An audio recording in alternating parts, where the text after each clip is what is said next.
Bonjour, dans cette vidéo on va essayer de parler d'un outil mathématique qui est très utilisé, c'est ce qu'on appelle la démonstration par récurrence, qui est tout simplement un type de démonstration qui est utilisé pour démontrer qu'une propriété est vraie pour un entier positif à partir d'un certain rang donné n0. En général ça peut être n égale à 0 ou bien n égale à 1. C'est vrai que la démonstration par récurrence pose beaucoup de problèmes pour les élèves, surtout pour les élèves terminale S, pour faire une sorte de démonstration, surtout pour les suites. Là, on va essayer d'expliquer ce type de démonstration par tout d'abord les étapes à suivre à partir de cet exercice d'application.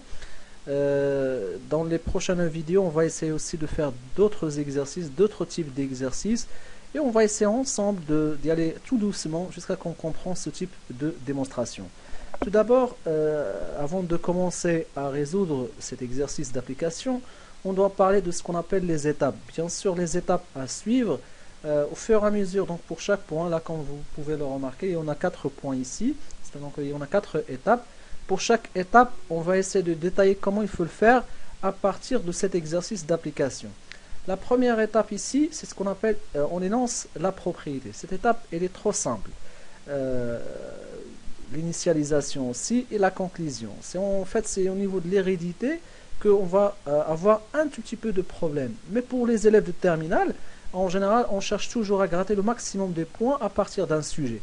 Donc, si vous voulez, le premier, le deuxième et le quatrième point que vous voyez ici, sont des points qui sont trop faciles. C'est-à-dire, si la question sur la récurrence elle est notée sur 1,5, bah, vous pouvez au moins gagner 0,5 sans faire beaucoup d'efforts. Sinon, nous, ce qu'on espère, bien sûr, c'est d'avoir tous les points sur la démonstration par récurrence.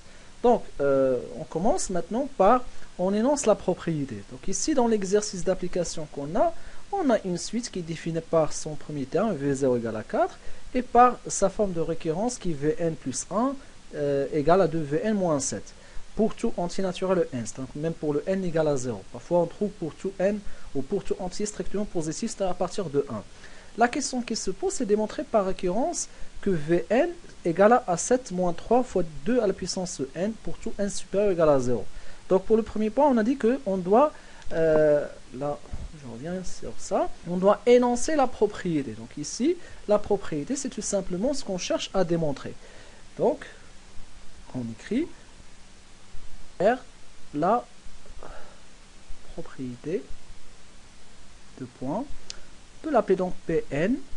Comme on dit, la propriété, c'est tout simplement ce qu'on cherche à démontrer. Vn égale à 7 moins 3 fois 2 à la puissance n. D'accord? Est-ce qu'il est clair donc ce premier point? C'est ce qu'on appelle donc l'énoncé de la propriété. Passons maintenant au deuxième point. C'est ce qu'on appelle l'initialisation. Pour l'initialisation, on doit tout simplement vérifier si notre propriété est vraie pour n égale à 0. En général, on dit que pour n, 0, c'est-à-dire pour le premier terme. Ici, on a marqué donc n égale à 0, puisque on est dans notre exercice d'application, on parle pour tout n, pour tout entier naturel, donc pour n égale à 0. Sinon, ça sera pour n égale à 1. Donc, on va essayer de vérifier, est-ce que cette propriété, est-ce que Vn qui égale à 7 moins 3 fois 10 puissance n, il est vrai pour n égale à 0. D'accord? Ok, c'est parti.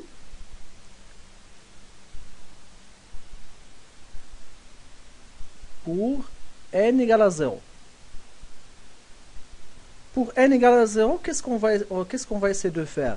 Tout d'abord, on doit calculer V0. Bien sûr, là, on ne va pas faire de calcul, puisque V0, c'est donné. Donc, on a V0 égale à 4. Et ça, c'est d'une part.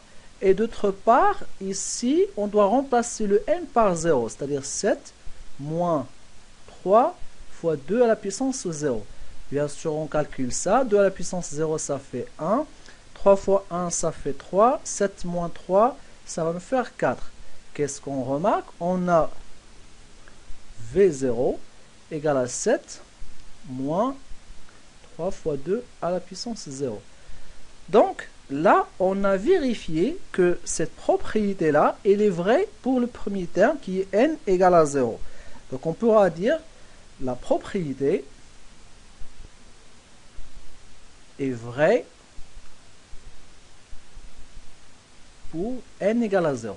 D'accord? Voilà, ça c'est pour le deuxième point. Maintenant, passons au troisième point, c'est la partie la plus délicate donc, de la démonstration par récurrence, l'hérédité. Qu'est-ce qu'il nous dit donc l'hérédité? On doit vérifier que si on suppose que la propriété est vraie à un rang n supérieur à n0, ici le n0 c'est égal à 0, alors la propriété est vraie pour n plus 1. Tout ça, cela veut dire quoi? Ça veut dire que nous, on doit supposer que cette propriété-là, c'est donc le Vn égale à 7 moins 3 fois 2 à la puissance n, on doit la supposer qu'il est vrai, et on doit la démontrer pour le rang suivant qui est n plus 1.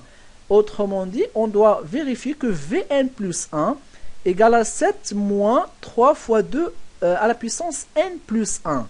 D'accord? C'est ça donc l'hérédité. On suppose que Pn il est vrai pour un certain rang n, et on doit la démontrer pour n plus 1. C'est parti. Donc là, on va essayer de faire.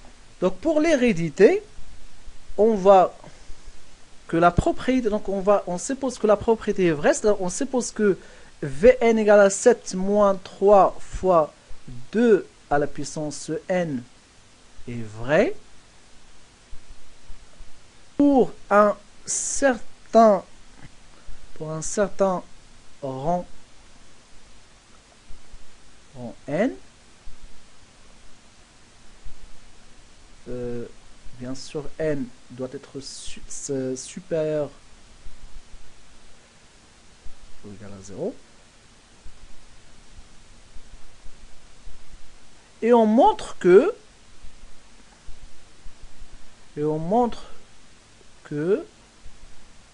Vn plus 1 égale à 7 moins 3 fois 2 à la puissance n plus 1. Donc ça, c'est ce qu'on va essayer de démontrer. D'accord? Donc je répète, donc pour l'hérédité, on suppose qu'on vous demande de démontrer qu'il est vrai, et on doit le démontrer pour le rang suivant. C'est parti maintenant. Pour l'hérédité, on a déjà Vn, on a Vn égale à 7 moins 3 fois 2 à la puissance n. Maintenant, comment je dois faire pour passer de là à là? Là, je dois revenir à l'exercice. Qu'est-ce qu'on a dans l'exercice? On a Vn plus 1 est égal à 2 Vn moins 7. Donc, pour passer de Vn à Vn plus 1, il suffit de multiplier le Vn fois 2 et soustraire le 7. On va y arriver donc à Vn. D'accord? Donc là, on va faire 2 fois Vn.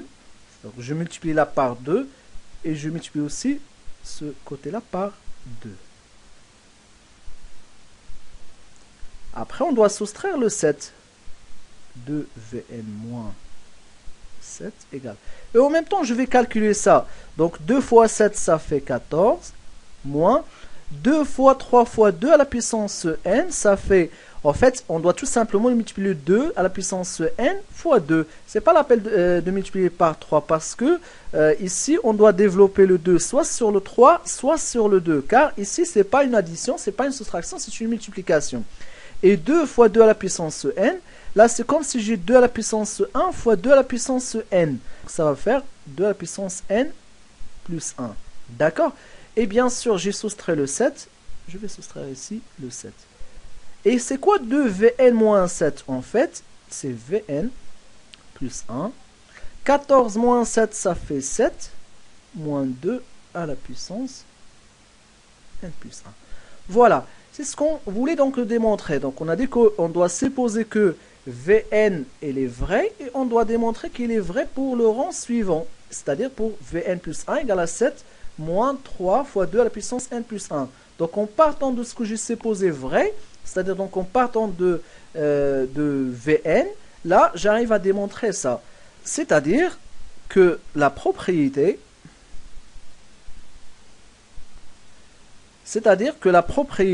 est vraie au rang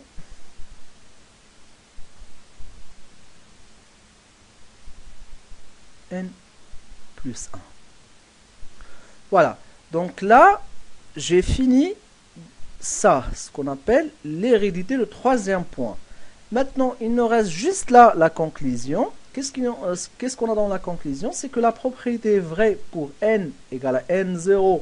Je vous rappelle que n0 ici, pour notre exercice d'application, c'est égal à 0. Et qu'il est héréditaire, donc par récurrence, il est vrai pour tout n supérieur à n0. D'accord? Voilà, ça c'est ce qu'on va essayer d'écrire au niveau de la conclusion. Ce type de conclusion, il est valable pour tous les exercices.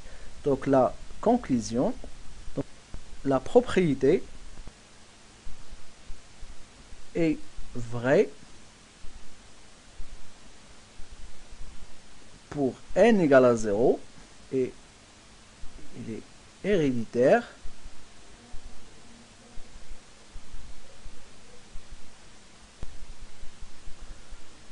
donc par récurrence il est vrai pour tout n supérieur ou égal à 0. C'est-à-dire Vn est égal à 7 moins 3 fois 2 à la puissance n pour tout n supérieur ou égal à 0. Voilà, j'espère que dans cet exercice d'application, on a essayé de détailler donc les étapes à suivre pour faire une démonstration par récurrence. Et on va essayer dans les prochaines vidéos de travailler tous les cas pour qu'on puisse bien maîtriser ce type de démonstration. Et par la suite aussi, je vais essayer de faire des vidéos qui traitent donc surtout, donc je vais choisir des exercices et surtout les questions concernant la démonstration par récurrence. Et j'espère que vous avez au moins compris quelque chose, donc un certain pourcentage, parce que c'est à travers surtout les exercices et les applications qu'on pourra mieux maîtriser ce type de démonstration. Je vous laisse donc regarder les étapes à suivre pour apprendre, ou les étapes à apprendre par cœur pour qu'on puisse faire une démonstration par récurrence. Donc n'hésitez pas à refaire cet exercice en regardant ces étapes.